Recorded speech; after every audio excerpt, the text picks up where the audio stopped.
Aloha and welcome back, and welcome to election 2024. It's primary night. We have Congresswoman Jill Tokuda, a very good night for her at 80.7%. Now, Representative, you ran uncontested in the primary. I did.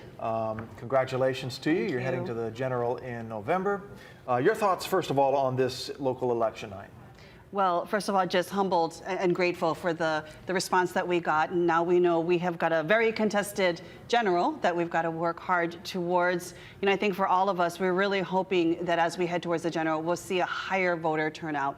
I know we're still awaiting a lot of the results, but clearly it is a lot of unknowns when you go into, you know, a season where you have, you know, far less people going to the polls casting their ballots than we've seen in previous years. So anything could happen, and you see a lot of really close races right now. You'll be up against Republican Steve Bond, who won uncontested in the GOP side with about 16,000 votes. What's the difference between yourself and this gentleman?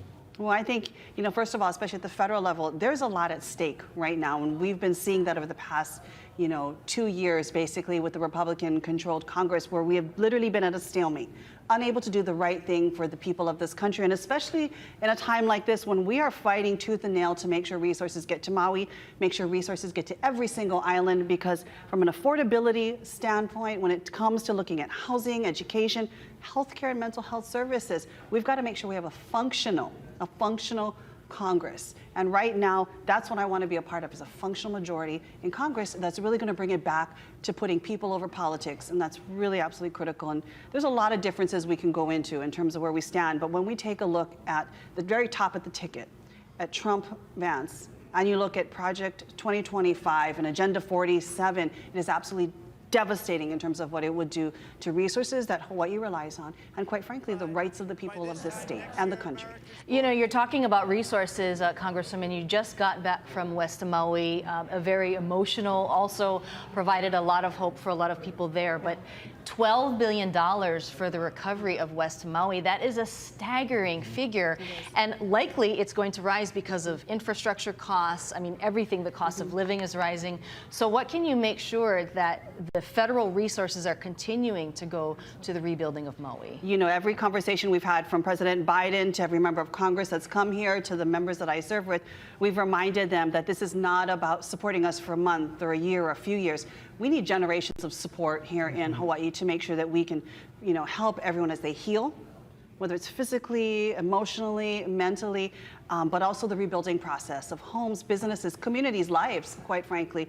And so the very first thing we have to do in September when we go back is we have to pass supplemental disaster funding. It's absolutely critical that the CDBG DR funds that the president has requested actually gets passed through, because that's going to support communities like Maui that need permanent infrastructure. We've been talking right now about transitional support, housing, temporary schools.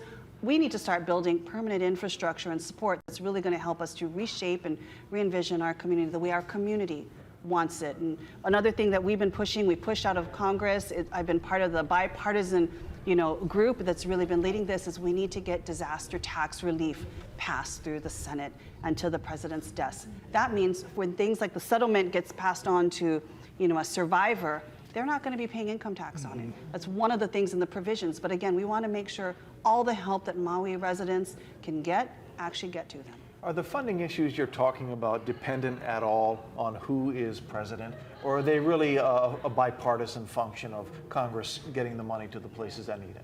You know, I think similar to the kind of results you're seeing tonight, where things are very, very close, we will not have a dominant majority in Congress either which way. It's always going to be a very close, I think, division in Congress, at least for the next few cycles. I don't know if Colin just has a different opinion, but I do think it's still going to be a slightly divided Congress. That means we've got to work with both sides of the aisle. And that's something that I've really sought to do, is work with my colleagues, Democrats and Republicans, to help them see that how we treat Maui, how we take care of Hawaii, is how we will take care of any other state, county that has a crisis and a disaster. And it happens every day. It doesn't discriminate, doesn't care if you're a red or a blue state. And so it's about letting everyone on both sides of the aisle know this is about taking care of Americans and our people.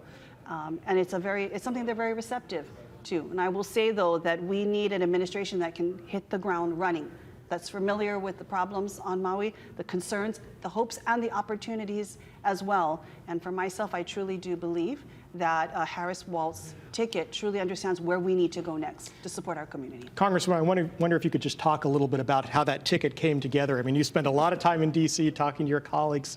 Were you surprised that the Democrats were able to rally around Vice President Harris so quickly? I know that was a big concern. You know, as you all well know, timing is everything in politics. And if you fail to launch at the right time, you could literally miss your window of opportunity. And what you saw with Vice President Harris was an immediate jump. As soon as the announcement was made that Biden was going to be pulling out his endorsement of her, it was seamless in terms of that operation. And yes, there was a little bit of intrigue with the Veep stakes, if you will, as to who would be her second in command. At the same time, it provided opportunity to talk about what do Americans want to see in their administration, both in their president and their vice president. And people are saying, I want everyday Americans that understand what it's like to both struggle, but to have hopes as well. And I do believe that Walz provided that opportunity for an everyday American to be sitting second in command to, represent them in the administration. You know, Congresswoman, I wanted to ask, as a female leader, what is it like to endure the pressure and the criticism and everything on social media? Because clearly Vice President Harris is facing that right now. You know, Vice President Harris is a strong, more than capable leader, but she is a woman of color. And the reality is, just as you say, she has had to face many barriers just because of how she looks, her background, and that is absolutely unfair and unacceptable. But the fact that she is there pushing forward, the more of us that are there pushing forward and reminding people that it's about our capabilities, our skill, our vision, our heart, at the end of the day, it is going to make it easier for that next generation that will step up and will lead, and we need them to do that. But Kamala has just been amazing in terms of really pushing past that. You see that in the conversations she's been having, the rallies she's been having. They throw everything at her, and she just pushes back. And I think for someone like myself, this is great to see, and we will do the same in turn to make sure she is in the White House in November. All right. Representative Jill Tokuda on a roll here tonight. Thank you very much for you. sharing your time with us. Well, best wishes to you folks as we head towards the second printout, potentially a long evening for all of you. Best wishes. After 10. After 10. But don't turn off the TV. Stay with us.